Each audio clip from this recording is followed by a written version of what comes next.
dimensionamento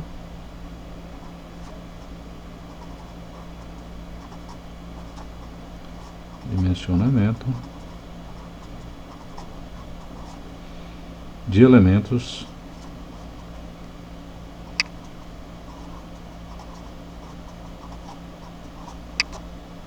metálicos tracionados.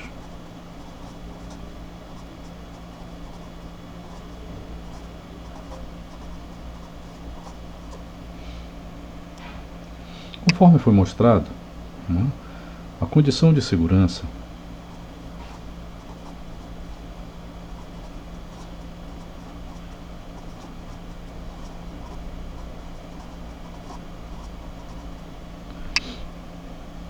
método dos estados limites, né?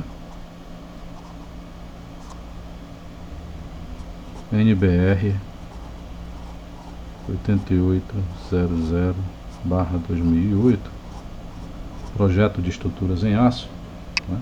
Nossa condição de segurança, ela nos diz o seguinte: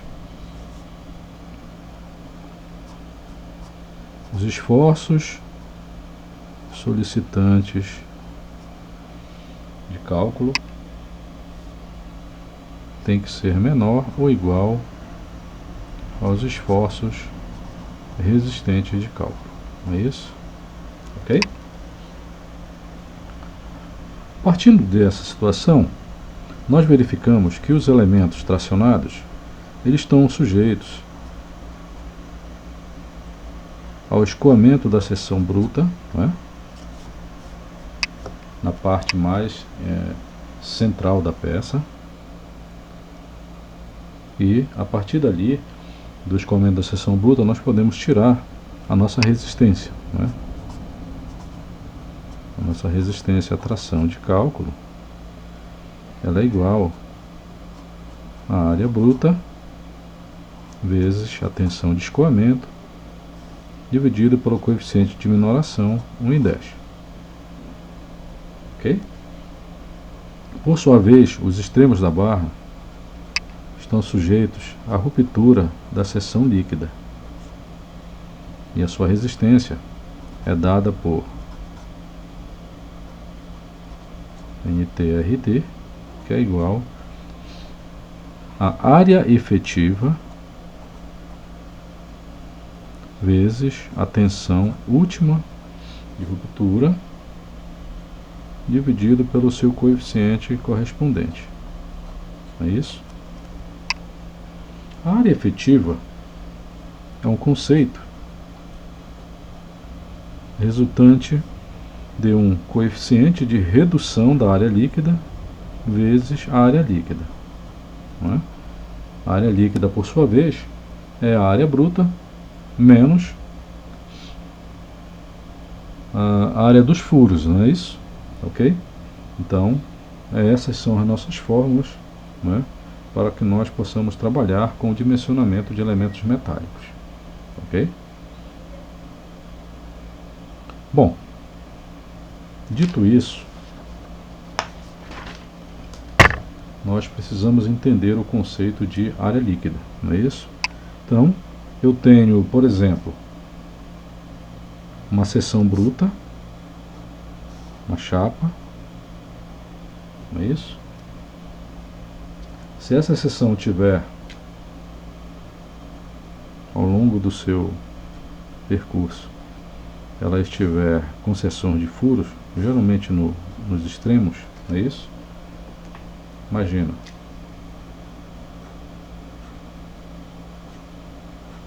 não é? 2 furos.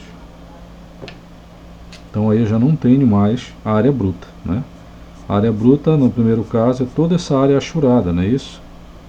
Área bruta, não é? No segundo caso, eu vou ter apenas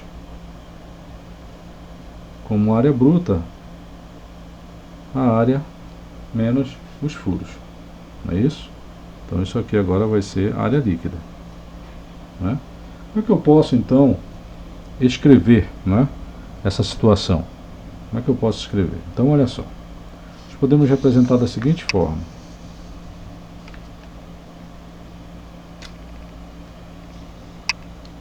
vou reproduzir de novo aqui, tá? Aqui a área bruta,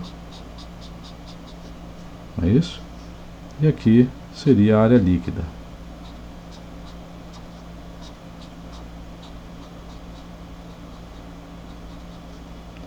Área bruta, área líquida. Como é que eu construo essa fórmula? Da seguinte maneira. Área bruta,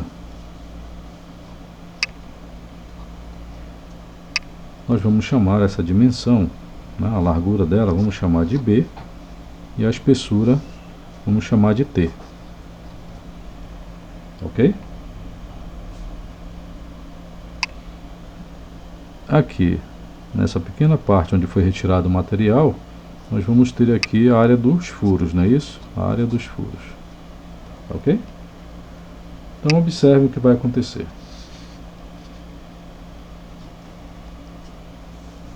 Quem é a área líquida?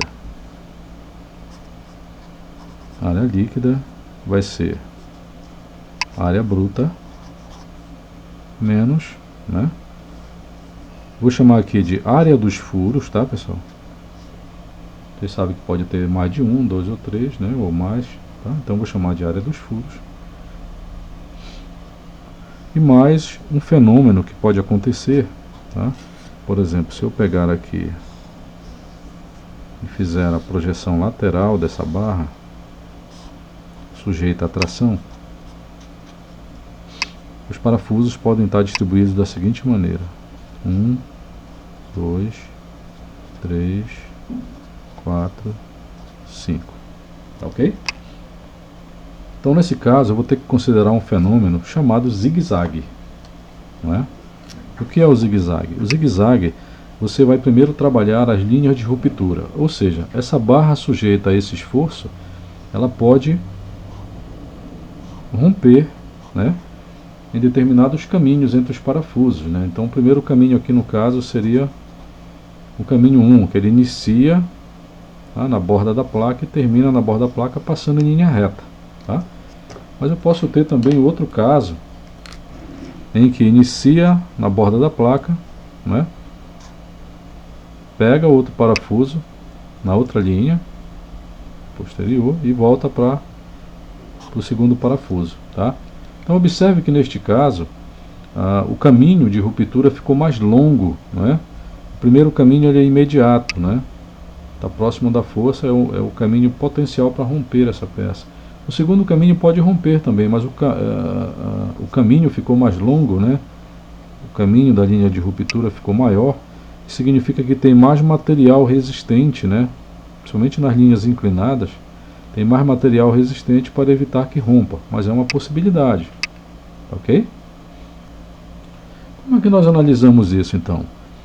Essas inclinações nós chamamos de zigue-zague, tá, pessoal? É isso? Então essas linhas inclinadas nós chamamos de zigue-zague, né? Zigue-zague. Ok? Então o zigue-zague, ao invés de ser uma retirada de área, ele vai ser um acréscimo de área devido às inclinações, tá? Então você vai adicionar aqui o zigue-zague. Você vai fazer quantos zigue-zagues estiverem presentes naquele caminho que você está estudando. Por exemplo, nesse caminho aqui, nós temos um zigue-zague e temos outro zigue-zague, né? Temos dois zigue-zagues, né? Tá certo? Então, na fórmula geral, eu vou colocar esse zigue-zague da seguinte forma, tá? S ao quadrado dividido por 4G, tá? Neste caso aqui tem um zigue-zague, né? Se tiverem mais, você multiplica por 2, tá ok? Quem é o S e quem é o G? Muito fácil. Tá? Vou desenhar de novo a nossa placa aqui. Vou colocar a segunda situação. Ok? E você sempre inicia a linha de corte, né? O caminho de ruptura pelo extremo da placa. Então vem. Ok, isso aqui seria um caminho, né? Quem é o S? Tá? O S, ele é a projeção horizontal do zigue-zague. Por exemplo, eu tenho o zigue-zague, né? Um zigue-zague e dois zigue-zagues, não é isso? Tá? Vou pegar um aqui, tá? Essa projeção horizontal entre os furos, essa cota, essa distância aqui, eu chamo de S, tá? E a vertical do zigue-zague vai ser a distância entre os dois furos na vertical, que eu chamo de G. Ok, pessoal? Então essas duas distâncias é que são essa adição, né, de área para a definição da área líquida. Então eu posso escrever isso em função da espessura. Já observaram? Olha, é área, né, menos área, aí tem o zigue-zague tem que ser multiplicado pela sua espessura, tá, pessoal? Vezes T, nesse caso aqui, tá? Tá certo? Então, como são áreas, eu posso colocar em evidência, não é isso? Então como é que eu faço? Área líquida vai ser igual área bruta B vezes T, não é isso? Menos área dos furos. Nós já aprendemos que a área do furo padrão, como se chama, vai ser a dimensão que eu coloquei aqui. Essa dimensão vai ser o diâmetro do furo, não é isso? Vou colocar aqui diâmetro do parafuso mais 3,5 milímetros, tá? Se você estiver trabalhando com centímetros, 0,35 centímetros, né, pessoal? Então aqui 3,5 milímetros, tá certo? Que é a folga mais o efeito de punção no parafuso, tá? Ok. Feito isso, eu vou colocar o zigue-zague, que é a sua área. Aqui tem uma dimensão vezes a espessura. Ok? Aqui também, pessoal, desculpem, eu esqueci. Aqui também é uma dimensão só, né? O diâmetro do parafuso é 3,5. Tem que multiplicar pela espessura também, tá ok? Tá? Não entendo isso aqui como potência não, tá, pessoal? É só o espaço que não deu para escrever, eu tinha esquecido. Então é vezes T. Então se eu colocar esse T em evidência, vai ficar assim, ó. AN é igual T. Tá? Vou abrir colchetes aqui. Tá? Vai ficar o B, né? B menos, tira a espessura, vai ficar diâmetro do parafuso, mais 3,5, ok? Mais S ao quadrado, 4G. Pronto, essa é a forma que vocês têm lá no slide, não é isso? Fechou? Se eu tiver mais de um parafuso, professor, aí você coloca aqui, somatória, né? Somatória dos parafusos, somatória dos zigue-zagues. A área bruta é só ela mesma, tá?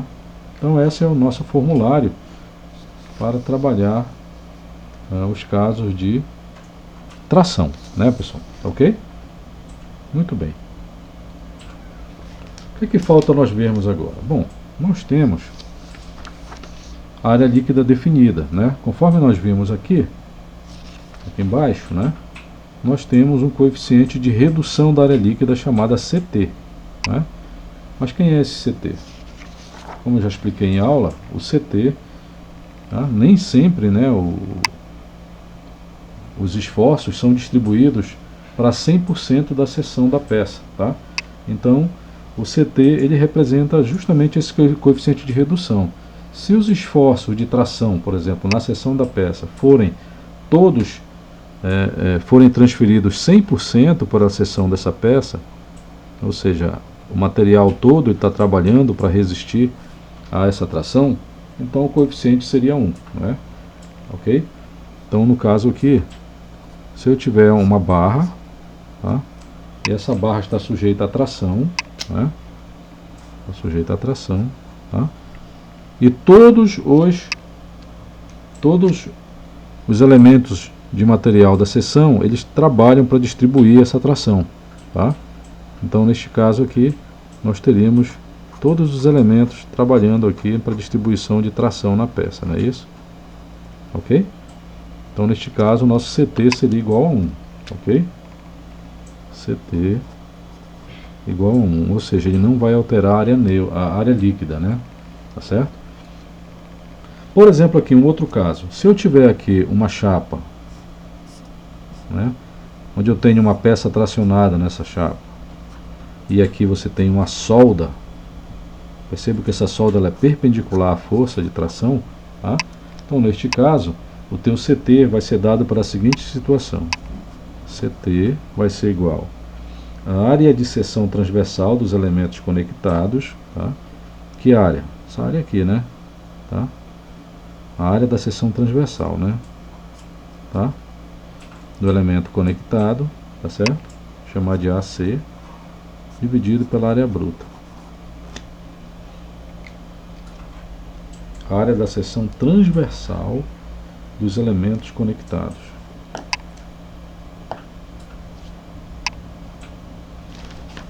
Um outro que nós temos aqui, que é o mais utilizado, é CT igual a 1 menos EC sobre LC. Ok? Sendo que o resultado desse CT ele tem que ser menor ou igual a 0,90, tá? E maior ou igual a 0,60. Okay? Esses são os limites de resultados que você pode ter. Ok? Como é que funciona isso aí, professor? Bom, é simples, né? Você tem, por exemplo, aqui um elemento onde você tem uma cantoneira que foi soldada a ele, tá certo? Então, se vocês podem perceber, a área de contato entre esses dois elementos vai se dar aqui, ó, na achura aqui, tá? Ok? Se você pegar nas tabelas de aço a informação sobre o centroide, centro de gravidade dessa cantoneira, vai dar algo bem por aqui, tá? Certo? Então, você pega uma linha paralela ao contato entre as chapas, tá? Então, se o contato está nessa direção, eu pego uma linha paralela passando pelo centro de gravidade do centroide, tá? Essa distância eu vou chamar de EC. Ok? Fechou? E o comprimento, professor, como é que faz? O comprimento é o seguinte: se eu tenho essa chapa, né, e a minha cantoneira tem essa extensão aqui, né, você tem que ver qual é a extensão da solda, né, que está ligando essa cantoneira, tá? Se a extensão da solda, por exemplo, for tudo isso aqui, tá, esse comprimento vai ser o teu LC, né? Então você vai pegar a excentricidade, que é a distância do centro de gravidade do elemento soldado ao contato, EC, e dividir pelo comprimento do contato, não é isso? Tá? Por exemplo, se nós tivéssemos aqui dois elementos ligados, por exemplo, deixa eu colocar aqui uma chapa, né? Aqui está a atração, e eu tivesse isso aqui, ó, né? Essa ligação por parafusos, quem vai ser meu LC? Meu comprimento de contato aí vai ser o centro de gravidade do primeiro parafuso até o centro do último parafuso. Então aqui seria o meu LC, tá certo? Tá feito? Então é isso, pessoal. Basicamente esse é o nosso resumo aqui, né, de